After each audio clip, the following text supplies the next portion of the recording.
దుర్యోధనుడు వచ్చి ఈ మైత్రేయ మహర్షి హితోపదేశం చేస్తుంటే పాండవులతో సంధి చేసుకో యుద్ధం వద్దు అంటే కాలు ఇలా వేసి ఇలా ఊపుతూ సంధ చేసుకోవాలా ఇలా మాట్లాడాడు.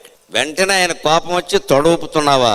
ఒక ఋషి ప్రవచనం చెబుతుంటే మంచి మాటలు చెబుతుంటే తొడూపుతూ కూర్చుంటావా నిర్లక్ష్యంగా? ఆ తొడ మీదే కొడతాడు భీముడు, చస్తావు పో అన్నాడు. ఆయన మాట నిజమైంది, అంతే లెక్క ధర్మ సూక్ష్మం అంటే. అందుకే తిక్కన గారు దాన్ని గమనించి చాలా లౌక్యంగా పవిప్రకతింబడు అద్రిచాట్పునన్ అని రాశాడు.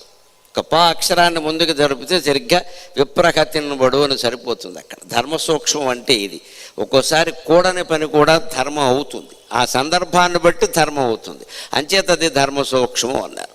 అది ఎప్పుడు పాలు కాఫీ ఇచ్చామనుకోండి, ఎవరికైనా పంచదార వేసిస్తాం. షుగర్ పేషెంట్ కాఫీ అడిగితే వెయ్యకుండా ఇవ్వడమే ధర్మం. అంచేత అక్కడ ఏమిటి ధర్మం? వెయ్యకుండా ఇవ్వడమే ధర్మం.